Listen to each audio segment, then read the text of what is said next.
Hello friends, in this video I am going to explain the projections of a point located in the vertical plane. First, let us recollect the basic concepts. The 3D representation of the quadrant diagram is shown here, and the same diagram can be represented in 2D like this. Now let us move on to the topic projections of a point located in the vertical plane. Let us consider a point capital E which is located in the vertical plane. In this case, we need only the above distance from horizontal plane to represent or to locate the point on this vertical plane. But the in front of distance or behind distance from the vertical plane becomes 0. The same point can be shown on the 3D representation diagram like this. In this case, we cannot say the point E is only located in the first quadrant or it is only located in the second quadrant. But we can consider that the point E is located both in the first quadrant as well as in the second quadrant, or it is in between the first and second quadrant. Now let us find the solution for the given problem. Let us go through the given problem. Point E is 30 mm above the horizontal plane and in the vertical plane. The pictorial representation of the given problem is shown here. From this diagram we can understand the point E is located certain distance above the horizontal plane and in the vertical plane. To obtain the front view of the point capital E, we need to observe the point from the front and the point need to be projected onto the vertical plane. Since the point is already located on the vertical plane, the same point E will become the front view, and the front view can be represented using the small letter E dash. In the same way, to obtain the top view of the point capital E, we need to observe the point from the top and the point need to be projected onto the horizontal plane, and the projected point can be called as the top view of the point capital E, and it must be represented using small letter E. After obtaining the top view on the horizontal plane, we need to rotate the horizontal plane into 90-degree clockwise. In this case, the point is located on the vertical plane itself. Hence, the top view is obtained on the XY line. So, even if we rotate this horizontal plane along with the top view point, the orientation of the point will not change, but it will remain in the same position. This will become the final solution and can be shown on a 2D plane or on a 2D paper like this. Now, let us solve the same problem using the shortcut method. We know that the front view reveals the above position as well as below position from the horizontal plane and must be represented using the corresponding lowercase letter with dash. In the same way, top view reveals the behind position as well as in front of position from the vertical plane, and the top view must be represented using the corresponding lowercase letter.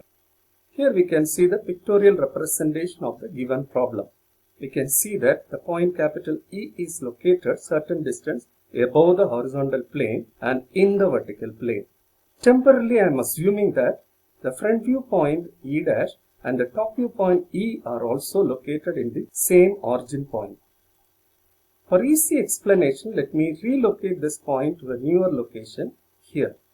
Let us consider the first half of the given problem. The point E is 30 mm above the horizontal plane.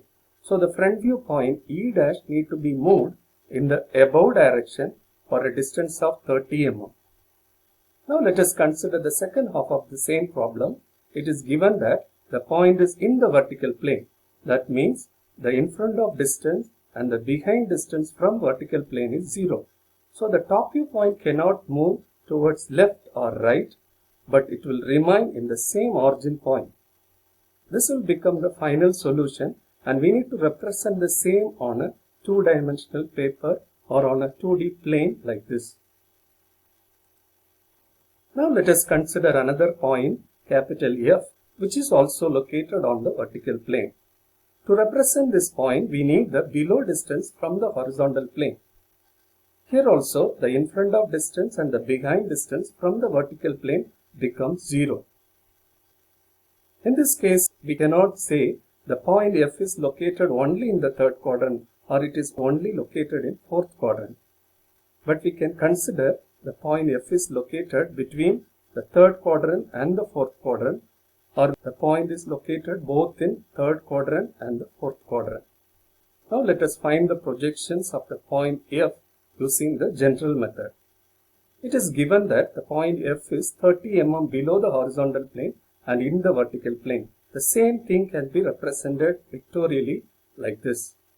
Here we can see that the point F is located 30 mm below the horizontal plane and it is in the vertical plane. To obtain the front view of the point capital F, we need to observe the point from the front and the point F need to be projected onto the vertical plane. Since the point is already located on the vertical plane, the same point will become its front view. So we need to represent this point as small letter f dash. In the same way, to obtain the top view of the point capital F, we need to observe the point from the top and the point F need to be projected onto the horizontal plane. And the projected point will become the top view of the point and must be denoted using the corresponding lowercase letter, that is small letter f. Now we need to rotate the horizontal plane along with the top view point into 90-degree clockwise. Since the point is located on the vertical plane itself, its projection is obtained on the xy line. Hence, when we rotate the horizontal plane along with the point F, the position or orientation of the point will not get altered and it will remain in the same point. The same thing can be represented on a 2D plane or on a 2D paper like this. Let us solve the same problem using the shortcut method. The pictorial representation of the problem can be shown like this. Temporarily, we are assuming that the front view point f dash and the top view point f are also located at the origin itself. The same origin point can be relocated to a new point like this. Let us consider the first half of the given problem. The point f is 30 mm below the horizontal plane. That means the front view point need to be moved in the below direction for a distance of 30 mm like this. Now let us consider the second half of the same problem. Point F is in the vertical plane. That means the in front of and the behind distance from vertical plane becomes 0. So the top view point F cannot be moved towards left or right, but it will remain in the same origin point itself. So this will become the final solution and we need to draw the same on a 2D plane or on a 2D paper like this. From this diagram, we can understand that whenever a point is in the vertical plane, its top view will be on the XY line itself. Thanks for watching this video. Don't forget to like this video and give your comments. Don't forget to subscribe this channel.